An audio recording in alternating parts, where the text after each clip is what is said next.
The Mellow TV Evening News at 8 is brought to you by the Ministry of Health and Wellness. Coronavirus is in Jamaica, and I know you feel scared and worried. But you can't let COVID-19 divide us. Coronavirus infects all kinds of people. It doesn't discriminate. So why should you? When someone coughs or sneezes or shows signs of the virus, tell them to call 888-1-LOVE immediately. And remember, stay 3 feet away, but don't attack or disrespect them, because we're all in this thing together. Come on, Jamaica, cut the hate and don't discriminate. Let us stand together and fight COVID-19 as one family, one nation.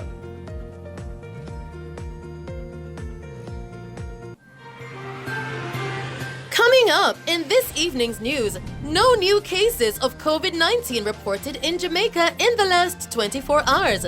The Royal Caribbean cruise ship Adventure of the Seas receives clearance from the Jamaican government to dock at the Falmouth Wharf at midday tomorrow.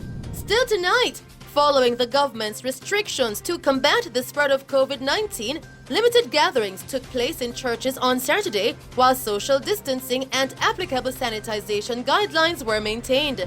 And Minister of Health and Wellness Dr. Christopher Tufton praises the Princess Margaret Hospital in St. Thomas for great strides made in the fight against COVID-19.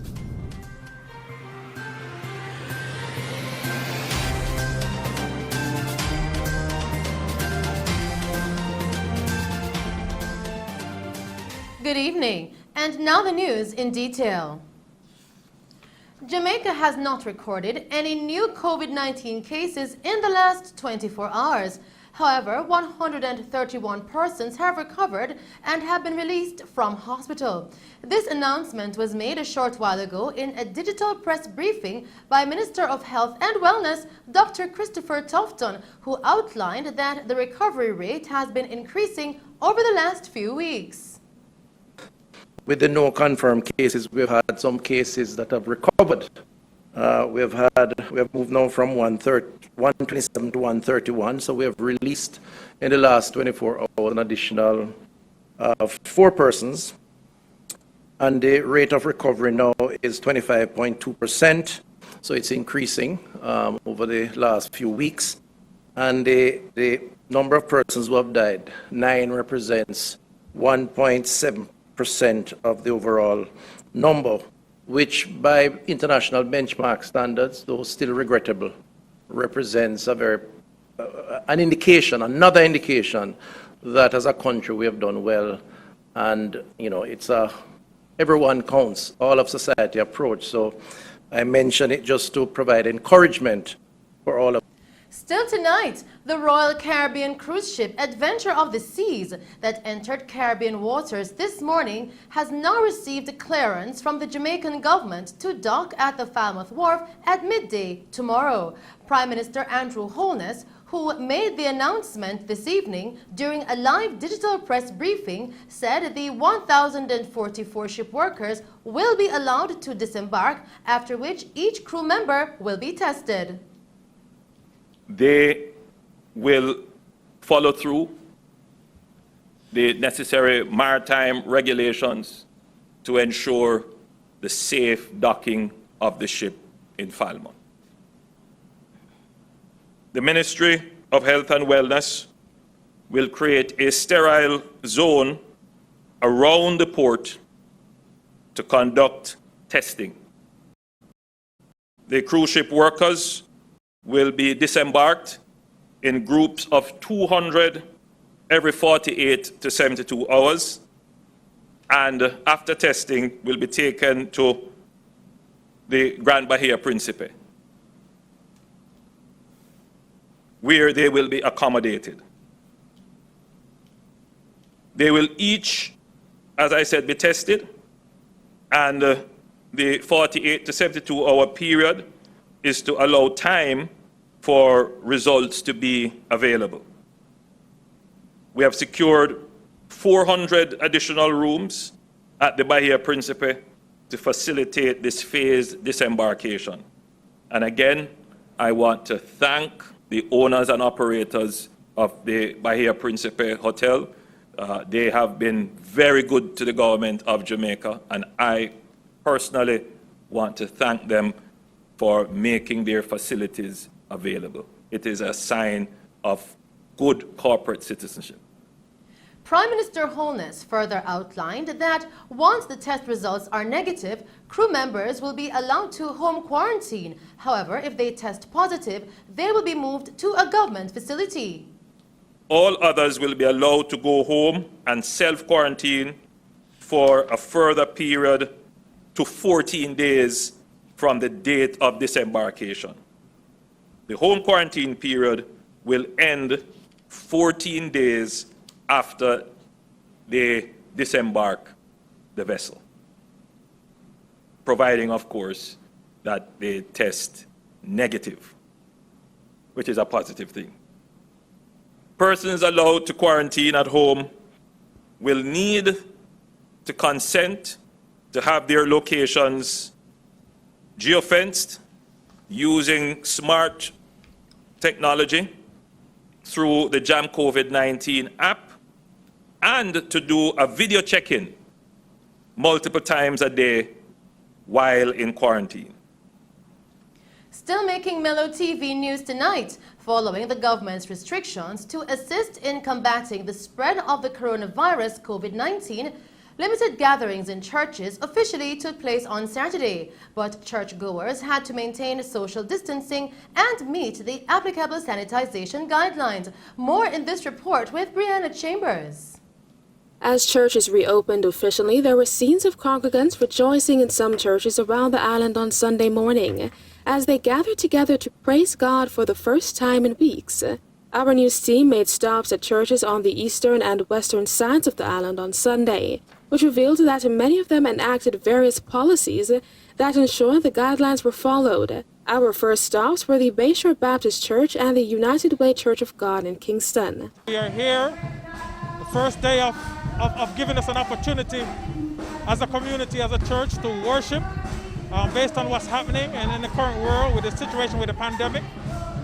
And we are allowed by our government today to come together as a people in this 2-week trial to worship and to give God thanks and to give God praise, which is so important to each and every individual here in Jamaica.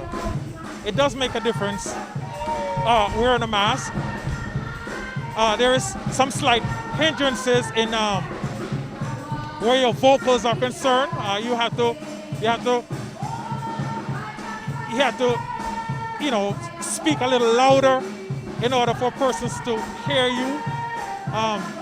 It's a little bit more difficult when it comes to singing, but it's a small price to pay compared to what's really happening. We were fortunate enough to be able to get a thermometer, a digital thermometer. So far, based on my knowledge, we checked the few people that were in church this morning. We checked their temperatures. We have a table set up at the back of the church, so as persons walk in, they get to sanitize their hands. We requested that everyone wears their mask this morning. We were trying to put ourselves in a position where if someone doesn't have a mask, we can provide one for them. So we want persons to adhere to the laws of the land, because if we can't adhere to the laws of the land, we can't proclaim Christians and adhere to the word of God. Well, it can be challenges because some people don't used to it, but the law says we have to do it, so we have to do it. You understand? Because the greatest thing, stop us from praise God's hearing. We praise God's hearing with our mask, so we have to kind of adjust ourselves to it. And for adjust ourselves to it, we get used to it. Not because of that, we're protecting ourselves and protecting other people. So it is a good thing. We also visited the United Presbyterian and the Christian Fellowship churches in Lucy, Hanover, where ushers were ensuring that masks were properly in place before congregants could enter the church buildings. Strict orders by ushers that the sanitization stations be used were also implemented. We spoke with the head clergies who both had this to say. Today we want to be thankful that as a church we were able to observe the protocol of social distancing. We have our sanitizing station at all the doors, so persons are able to come in and have their hands sanitized. We also have been procuring masks for persons who do not have their masks, that they can wear it on the inside. And we have our ushers, as soon as this service is ended, we have our ushers ensuring that the place is properly sanitized for the second service. So, and we also have designed the seating arrangement in the church to ensure that persons sit at least 6 feet from each other. We also want to note that we have our thermometer, our temperature check being done by a team that is specially selected to ensure that all persons entering and leaving the sanctuary, their temperatures are checked. With COVID-19, we're still going and still worshiping God. We have never closed our sanctuary, not one Sunday. And we thank God for our Prime Minister and his administration, the security forces, our health department, nurses and doctors, every single soul on the front line. We thank God for you all. And my desire with the congregants and this community, we want to continue to keep Hanover COVID-free by following the directive of the health minister and our Prime Minister. Reporting for Mellow TV News, I'm Brianna Chambers. Thank you, Brianna. In news from St. James, 29 of the 40 business process outsourcing BPO firms operating in the parish resumed operations there after meeting the Ministry of Health and Wellness's infection prevention and control requirements. Now, the announcement was made by Acting Medical Officer of Health, MOH, for the parish, Dr. Francine Phillips-Kelly, at a recently held monthly meeting of the St. James Municipal Corporation held at the Montego Bay Cultural Center. Dr. Phillips-Kelly added that St. James Public Health Services is now waiting on the remaining 11 BPO companies to indicate when they will be ready for assessment. The inspection of the 96 BPO entities operating island-wide is among several measures that have been undertaken by the government to prevent further spread of the coronavirus, COVID-19, following the recent outbreak at the Alarica Call Center in Portmore, St. Catherine. The island-wide inspection is being spearheaded by the newly established BPO Task Force, which has also implemented new measures, including new inspection and audit protocols. Still making Mellow TV news, the Ministry of Industry, Commerce, Agriculture and Fisheries has met with the Jamaica Pig Farmers Association to address storage issues being faced by local pig farmers due to the disruption in the market amidst the COVID-19 crisis. The team from the ministry, led by State Minister Floyd Green, sat down with President of the Association, Annabel Williams, and Secretary Angela Bardoa last Wednesday, where the ministry committed to covering storage and slaughtering costs for 1,000 pigs per month for the next 3 months. Minister Green stated that he is happy that the farmers reached out to the ministry and that they will have dialogue to mitigate these issues. He said he was pleased that the Jamaica Pig Farmers Association has agreed to partner with the ministry to do a registration drive to get more small pig farmers registered.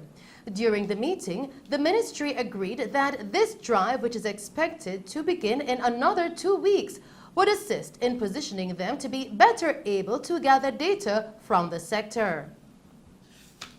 In news from the capital, following a shooting incident involving police officers who were reportedly engaged in a shootout with armed men last week in close proximity to the Pepin Market in Kingston, vendors selling on the outskirts of the market were given a removal notice. The removal notice should have taken effect today. However, our news team visited the market and spoke with some of the vendors who were still operating in the same areas on the outskirts of the market as usual, telling us that the reasoning behind the removal notice being issued is not right. The shooting happened on the market roadside, and the police was by Stacy's. And what the police did, the police run. When they hear the shooting, they run over by the wholesale and was looking place to hide, right? And we, the vendors, was right here looking where the shot was coming from. You understand? And all the police do looking place to hide. After the shooting, the police them come down after the shooting, and one lady get hit in her foot, and one man died. The man run inside the market and he get several gunshot wound all over his body and died inside the market. I've been here from the past 20 years, and a lot of shooting done inside the market. We the vendors don't have anything to do with that. Can a man come for somebody to kill them or do anything what they want to do with them? Anywhere them is, they are going to do it. If we in the market, they are going to come inside here. If we outside. Another street vendor argued that proper protocols were not followed in implementing the removal notice and is requesting that that be done. Every Saturday. It's not that we're not going to move, you know, but you come with a form of respect. I represent we in the proper way. Call us and have a meeting with us and tell you exactly what you want us to do. Just don't come and tell us that you want us to move on Monday. In the market now, we have to go and pay. In a pandemic time like now, nothing is not going on, you come to see. We must find money to register and pay for stall fee and pay for stall in the market. In a time like now when nothing is not going on. I want to ask them where we should get that money if nothing is not going on. All the shooting going in the market also. You understand? The person did not dead outside here, you know, in the market. You understand me? The police just can't just get up and say, we want you to move. That moving incident is not straight. I think they go about it the wrong way. They need to come and address us and let us know exactly what they're talking about. In the market, the space does not mark out. The market does not finish. If anything that finished, I think the market clerk would have come and said to us, vendors, the market is through. Well, we are going to give you until the weekend to gather your things and find an appropriate place. You understand me? And nobody inside the market come and say that to us. We are only whispering of the police officers. I want to know how we go about that and what we have to do about it, because KSSC need to come and talk to us. So we need to have a meeting with KSSC and the police to hear about the moving time and the moving spirit. We don't have a problem to go inside the market if the market is properly fixed and mark out. We will go in the market because we have to go in the market. We don't have a problem going in, but they can't just check up and just touch in the market that is not completely fixed already. We will go in the market when KSAC put us in the market. As soon as they finish, we will go in the market. But the market don't completely finish yet. It hasn't marked out yet or anything, so you can't use people fat and fryers. We will go in the market. Some way, somehow we have to go in the market. We know we have to go in the market, but it's not ready for us to go in the market as yet. So deal with the market and put us in and make us comfortable because we're paying market fee. In news from Westmoreland, the Westmoreland police have charged 3 men in connection with the Monday, January 20 murder of 50-year-old shopkeeper Keith Williams, otherwise called Keefy, of Ricketts Avenue, Savannah Lamar in the parish. Facing charges of murder are 29-year-old Ricardo Griffiths, otherwise called Tash Wayne, 21-year-old Tommy McFarlane of Ricketts Avenue, Savannah Lamar, and 18-year-old Ricky Banton, mechanic of Poppy Street, Georges Plain. Now, reports coming into our news center are that at about 7:15 p.m., citizens heard explosions coming from Williams' shop and summoned the police. Now, upon the arrival of the lawmen, Mr. Williams was found lying inside his shop in a pool of blood with multiple gunshot wounds. Following an investigation, the 3 accused were arrested and charged on Friday. Still in the capital, investigators assigned to the Kingston Division have arrested and charged a teenaged boy in connection with the seizure of an illegal firearm and several rounds of ammunition following an incident in Arnett Gardens, Kingston 12 on Saturday. Facing charges of illegal possession of firearm and ammunition is 18-year-old Raheem Dixon of a Rodney Road address in Kingston 12. Reports from the Denham Town Police coming into our news center are that at about 12:30 a.m., a team of officers were on foot patrol in the community when Dixon was accosted and searched. Now, during the search of his person, a Browning 9mm pistol and 7 live 9mm cartridges were taken from him. He was arrested and subsequently charged. Still making Mellow TV news, the Jamaica Public Service Company, JPS, says customers will see an increase of about 7.43% on the electricity bills they received this month, primarily because of the devaluation of the Jamaican dollar against its U.S. counterpart. In a statement posted to its website on Sunday, JPS noted that the billing exchange rate on bills this month is Jamaican $142.95 to $1 compared to Jamaican $135.39 to $1 on bills in April. JPS says that this is a direct result of the fall in the value of the Jamaican dollar in the last month, adding that most of the materials needed for electricity generation and distribution is bought with US dollars, so any movement in the value of the Jamaican dollar has an impact on the cost of electricity.